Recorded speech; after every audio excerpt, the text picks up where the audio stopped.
Halo Sobat Adiaksa, perkenalkan nama saya Muhammad Ikhwan. Melalui media ini, saya memiliki keinginan untuk bercerita dan berbagi tentang apa yang pernah saya pelajari sebelumnya. Tidak ada niatan dan maksud untuk mengajari atau bahkan menggurui, hanya sekedar mengingatkan diri sendiri dan orang lain bahwa ada pepatah yang mengatakan lancar kaji karena diulang. Rekaman ini akan saya dengar agar terus mengingatkan tentang informasi yang telah saya dapatkan sebelumnya. Karena saya basicnya adalah seorang sarjana hukum dan juga bekerja di bidang hukum, jadi saya akan membahas seputar ruang lingkup hukum dan tren baru yang berkaitan dengan hukum. Pasti sering dong dalam kenyataan hidup sehari-hari Sobat Adiaksa menemui permasalahan hukum. Dan juga sering kita dengar, bahkan kita lihat di berbagai media baik cetak maupun elektronik, ada konten yang memuat tentang hukum. Tapi yang menarik dibahas itu apa sih yang mendasari terlalu banyak orang melakukan pelanggaran hukum? Saya mengkaji mungkin dari faktor ketidaktahuan atau kelemahan orang dalam mengetahui secara pasti hukum di negara kita sendiri. Dan ada juga yang mengetahui hukum tapi tidak menjiwainya. As we know Sobat Adiaksa, Indonesia merupakan salah satu negara yang termasuk ke dalam negara hukum. Sebagai negara hukum, Indonesia sendiri mempunyai hukum yang berasal dari berbagai sumber, seperti adat, agama, dan hukum yang berasal dari bangsa penjajah. Yang harus kita pahami, hukum adalah aturan yang tidak bisa lepas dari kehidupan sehari-hari, di mana tiap-tiap sendi kehidupan berasal dalam naungan hukum. Selain untuk melindungi masyarakat dari penyalahgunaan kekuasaan, hukum juga digunakan untuk menegakkan keadilan.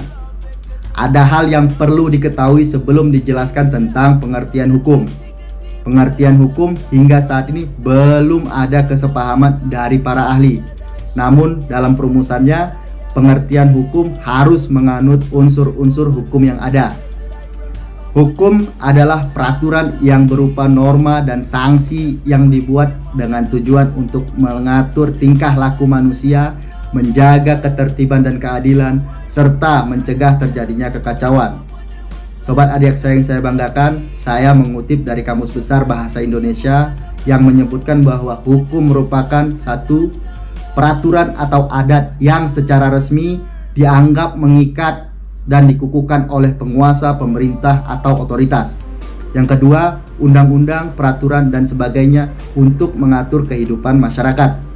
Yang ketiga, patokan atau kaidah dalam ketentuan. Yang keempat, keputusan yang ditentukan oleh hakim dalam pengadilan yang biasa kita sebut vonis. Sobat Adiaksa, sedangkan pengertian hukum menurut para ahli yang saya kutip yaitu dari Pak Ahmad Ali, hukum adalah norma yang mengatur mana yang benar dan mana yang salah, yang eksistensi atau pembuatannya dilakukan oleh pemerintah, baik itu secara tertulis ataupun tidak tertulis, dan memiliki ancaman hukuman bila terjadi pelanggaran terhadap norma tersebut. Kemudian dari Profesor Utrecht saya kutip, beliau menyatakan hukum adalah himpunan petunjuk hidup yang berisi perintah dan larangan yang mengatur tata tertib dalam suatu masyarakat yang seharusnya ditaati oleh anggota masyarakat, dan jika dilanggar dapat menimbulkan tindakan dari pemerintah. Kemudian saya kutip lagi dari Profesor Dr. Van Kan menyebutkan hukum adalah keseluruhan peraturan hidup yang bersifat memaksa untuk melindungi kepentingan manusia di dalam masyarakat. Sobat Adiaksa yang saya banggakan, mari kita lanjut membahas tentang unsur-unsur hukum. Ada beberapa unsur hukum yang harus ada dalam suatu pengertian hukum atau perumusan suatu hukum, yaitu yang pertama, hukum mengatur tingkah laku dan tindakan manusia dalam kehidupan bermasyarakat yang berisikan perintah dan larangan. Yang kedua, peraturan hukum ditetapkan oleh lembaga atau badan yang berwenang. Jadi hukum nggak boleh dibuat orang biasa, melainkan oleh lembaga yang berwenang. Sifat hukum ini mengikat masyarakat secara luas. Yang ketiga, Penegakan aturan hukum tersebut harus bersifat memaksa di mana peraturannya bukan untuk dilanggar, melainkan untuk dipatuhi. Yang keempat, memiliki sanksi di setiap pelanggaran.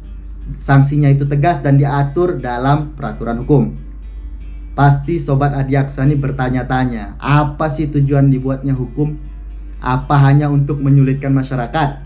Tentunya bukan itu. Sifat dari tujuan hukum ini universal, di mana terdapat hal seperti ketertiban, ketentraman, kedamaian, kesejahteraan, dan kebahagiaan dalam tata kehidupan bermasyarakat. Jika hukum dapat ditegakkan, maka tiap perkara dapat diselesaikan melalui proses pengadilan berdasarkan ketentuan hukum yang berlaku. Hukum ini bertujuan untuk menjaga dan mencegah orang tidak menjadi hakim atas dirinya sendiri. Lanjut ya, Sobat Adiaksa yang saya banggakan. Secara umum di Indonesia dikenal adanya dua hukum, yaitu hukum publik dan hukum privat. Hukum publik itu adalah peraturan hukum yang mengatur tentang hubungan hukum antara warga negara dengan negara yang menyangkut kepentingan umum. Hukum publik merupakan hukum yang mengatur masyarakat. Di sini bisa disebutkan bahwasannya hukum pidana termasuk ke dalam hukum publik. Hukum pidana mengatur hubungan antara para individu dengan masyarakat serta hanya diterapkan kalau masyarakat memang memerlukan. Yang kedua, hukum privat. Hukum privat merupakan hubungan hukum yang mengatur hubungan antara sesama manusia, antara satu orang dengan orang yang lain, dengan menitikberatkan kepentingan perorangan. Hukum perdata merupakan hukum privat. Hukum perdata ini merupakan rangkaian peraturan atau hukum yang mengatur satu dengan lainnya. Dalam hukum ini, asas pokok otonomi warga negara merupakan milik dirinya sendiri. Jadi mereka berhak mempertahankan kehendak mereka sendiri. Oke, Sobat Adiaksa yang saya banggakan, nggak kerasa ya kita udah banyak membahas tentang hukum tadi secara umum.